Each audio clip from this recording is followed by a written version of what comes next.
Καλησπέρα και Χριστός Ανέστη.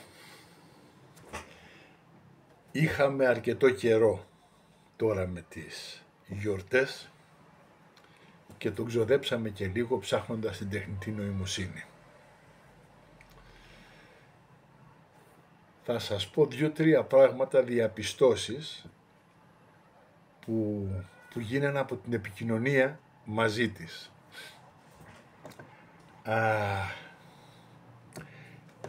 Είναι κάτι πάρα πολύ γρήγορο.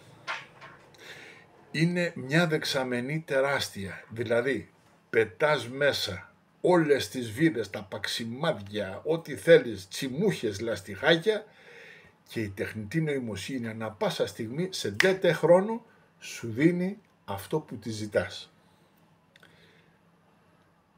Αυτό είναι τεχνολογικό. Δεν είναι αυτό που πάει να μας παρουσιαστεί, ότι η τεχνητή νοημοσύνη είναι η εξέλιξη του ανθρώπου. Αν ήταν ο άνθρωπος υπολογιστική μηχανή, δεν θα είχαμε κάνει αυτή την πορεία, τη δύσκολη αλλά και τη δοξασμένη ως είδος. Λοιπόν, ξεκίνησα να του βάζω διάφορες ερωτήσεις που αποσκοπούσα να το ρωτήσω, ρε παιδί μου,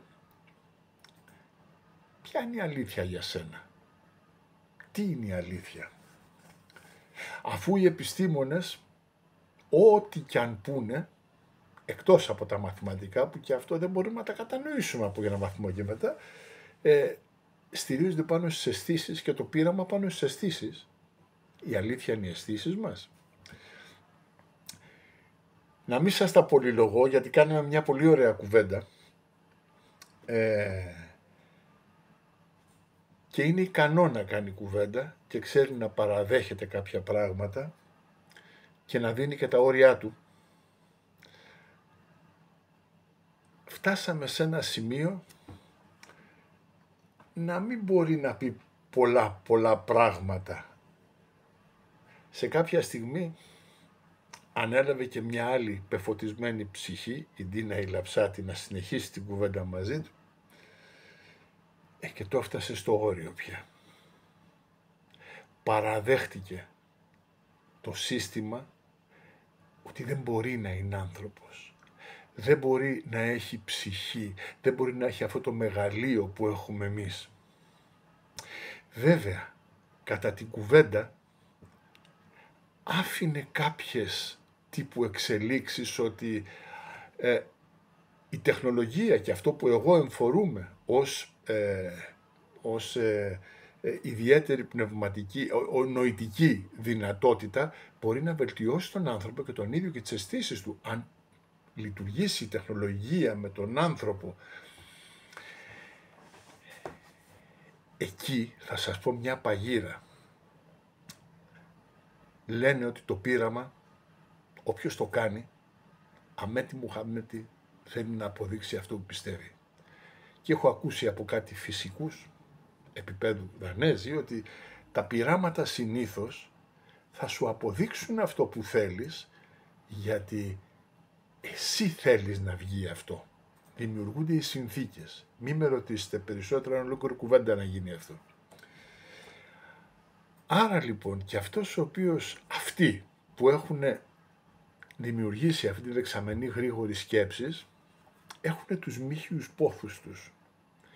Η πόθη είναι ο μετανθρωπισμός. Δηλαδή, άντε να κάνουμε τον άνθρωπο με 3 καλώδια, άντε να κάνουμε τον άνθρωπο λίγο να ελέγχει τα συναισθήματά του, να του βάλουμε κάτι, γιατί στον νεύρο θα βαρέσει αυτό και δεν θα θυμώνει. Εκεί φαντάζομαι ένας άνθρωπος που δεν θα θυμώνει, είναι πάρα πολύ καλός. Είναι ωραιότατος για να έχουμε μια όμορφα δομημένη κοινωνία, χωρίς αντιρρήσεις. Είναι λίγο ύπουλο, αλλά και δελεαστικό να ψάχνεις την εξέλιξη επί τη ταχύτητη της ανθρώπινης σκέψης. Δεν θέλω να πω πολλά γιατί δεν έχει νόημα. Έχει γίνει μια κουβέντα σελίδων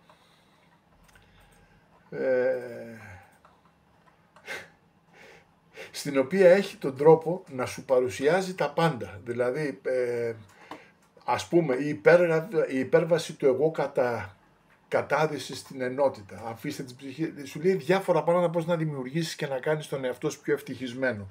Στα ψάχνει. Έχει πάρα πολλά. Όμως, το λέει, δεν μπορώ να σε φτάσω. Γιατί οι ερωτήσεις που του κάνει ένας άνθρωπος, που δεν είναι υπολογιστικές και συμφεροντολογικές, πες μου τον αριθμό του λότο να κερδίσω και αηδίες τέτοιες, που είναι φιλοσοφικές, δεν μπορεί. Δεν ξέρω αν θα μπορούσε ποτέ μια νοημοσύνη τέτοια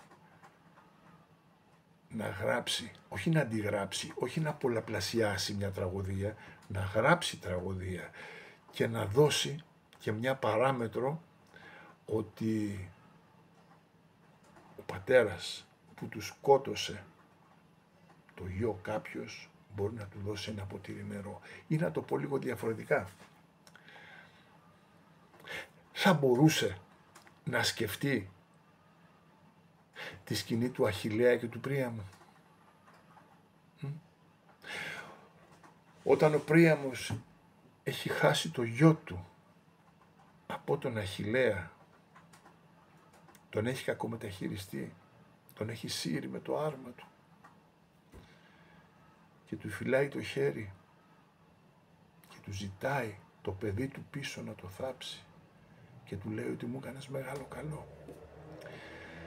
Ρε παιδιά, ο άνθρωπος μπορεί να σπάσει τα δεδομένα της ύπαρξής του και να γίνει συμπαντικόν, αλλά όχι ρε μέσα από την τεχνολογία. Υπάρχουν άλλες μέθοδοι ιχνηλάτησης της ψυχής. Όποιος μας πηγαίνει στην τεχνολογία δηλώνοντάς την ως πανάκια εξέλιξης του είδους, κάτι άλλο συμβαίνει. Και αν τρέχεις να βάλεις ωραία νύχια ή να έχεις ωραίο iPhone στο τραπέζι σου ή ένα αμάξι που και καλά δεν βγάζει ρήπους, γιατί καταστρεφόμαστε από την ενέργεια που εκλείει η γη, που την έχουμε καταστρέψει, τότε θα είναι αλλιώς τα πράγματα, αν δεν τα έχεις αυτά. Αν τα έχεις, Χριστός Ανέστη, κι αν έρθει αυτός. Να είμαστε καλά.